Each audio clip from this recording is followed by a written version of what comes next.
Le second temps de l'examen cardiovasculaire est consacré à la palpation.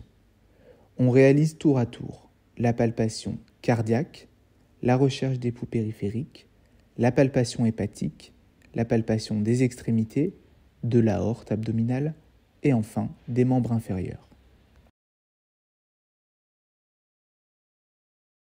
Réalisée avec l'extrémité des doigts et la paume de la main, la palpation thoracique et cardiaque va compléter l'inspection. Elle se fait sur un patient installé en décubitus dorsal. Le choc de pointe correspond au battement de la pointe cardiaque contre la paroi thoracique. En conditions normales, elle est située dans le 5e espace intercostal, sur la ligne médioclaviculaire. On le palpe avec la pulpe du doigt. Il faut décrire sa localisation ainsi que son amplitude. Pour sensibiliter sa recherche, le patient peut être tourné en décubitus latéral gauche. Le frémissement cater est la traduction tactile d'un souffle vibrant en regard du cœur. On le recherche la main à plat sur la paroi thoracique du patient, en balayant toute la zone précordiale.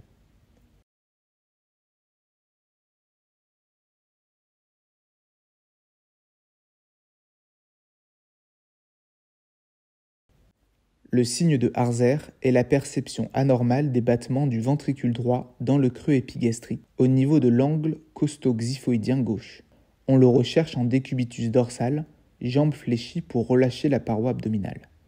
L'examinateur vient placer le pouce droit sous la xiphoïde, main à plat sur l'abdomen.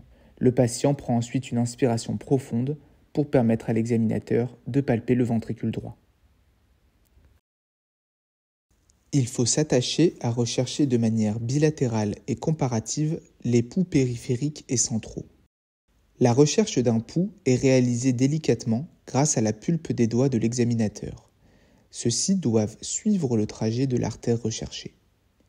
Les pouls peuvent être décrits comme normaux, absents, filants ou hyperpulsatiles. On recherchera les pouls centraux qui sont le pouls carotidien, fémoral et aortique abdominal, et les pouls périphériques qui sont les pouls temporal, poplité, tibial postérieur, pédieux, huméral, radial et ulnaire. Dans le sens crânio-caudal, nous rechercherons les pouls dans les localisations suivantes. Le pouls temporal est recherché en regard de la tempe. Le pouls carotidien entre la trachée et le muscle sternocléido-mastoïdien. Le pouls huméral à la partie antéro-interne du pli du coude. Le pouls radial sur le bord antérolatéral du poignet, entre le radius et le tendon fléchisseur radial du carpe. Le pouls ulnaire sur le bord antéromédial du poignet, entre l'ulna et le tendon fléchisseur ulnaire du carpe. Le pouls aortique abdominal sur la ligne médiane abdominale.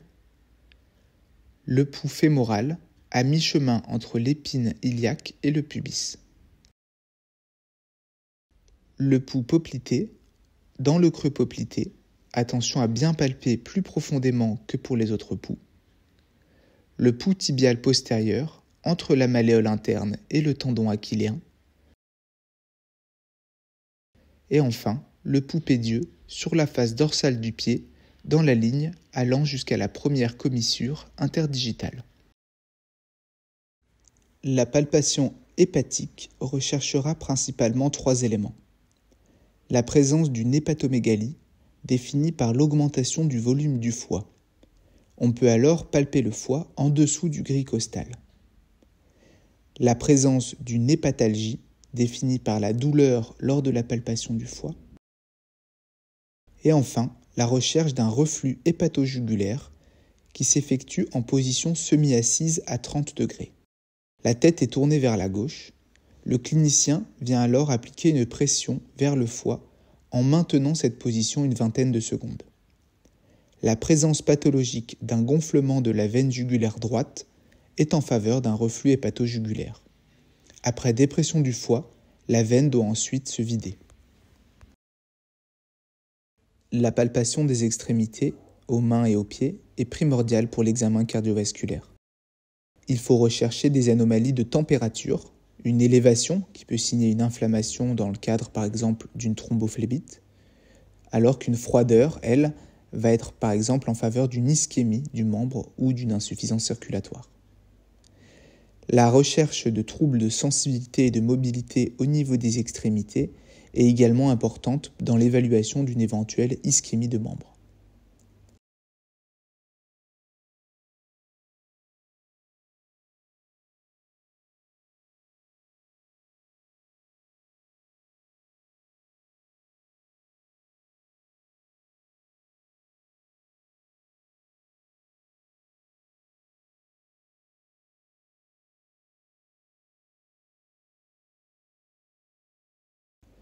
Le test de remplissage vasculaire, ou temps de recoloration cutanée, est un indicateur important de l'état hémodynamique du patient. Pour évaluer le TRC, appliquez une pression sur l'ongle du patient pendant 5 à 10 secondes. Cela afin de chasser le sang des capillaires. Relâchez ensuite la pression et comptez le temps nécessaire pour que la pulpe retrouve sa coloration antérieure. Un TRC normal est inférieur à 3 ou 4 secondes. En cas de traitement diurétique, il arrive que le patient se déshydrate un peu trop et qu'il faille alors diminuer les doses. Le pli cutané est un signe clinique de déshydratation extracellulaire. Il est recherché en pinçant doucement la peau du dos de la main et en relâchant. Si la peau revient immédiatement en place, il n'y a pas de pli cutané. Si en revanche elle reste pliée et met quelques secondes à revenir à son état normal, le test est positif. Dans l'examen clinique cardiovasculaire, la palpation de la région abdominale recherchera une masse battante et expansive dans la zone périombilicale. Sa présence peut correspondre à un anévrisme de l'aorte abdominale. La palpation se terminera par celle du membre inférieur pour permettre de rechercher des signes en faveur d'une thrombose veineuse profonde. La douleur peut être présente sur le trajet veineux profond lors du balancement du mollet.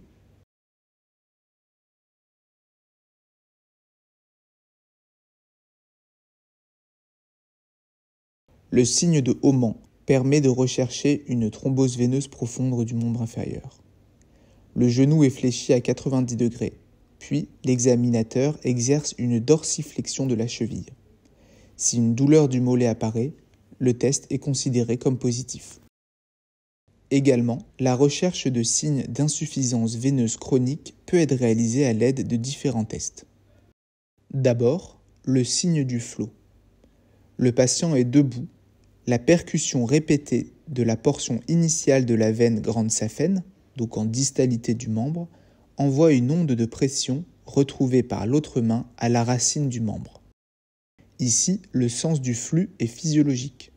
Les valvules ne sont donc pas testées. À l'opposé, le signe de Schwartz. Le patient est debout. Si la percussion veineuse dans le sens inverse provoque une onde de pression en direction de la distalité du membre, en sens rétrograde du flux veineux, alors il y a une incontinence valvulaire. Le troisième test sera le signe de Trendelenburg. Le patient est d'abord couché. On réalise en premier lieu un drainage du membre inférieur par surélévation avant de placer un garrot à la racine de la cuisse pour comprimer la veine grande saphène.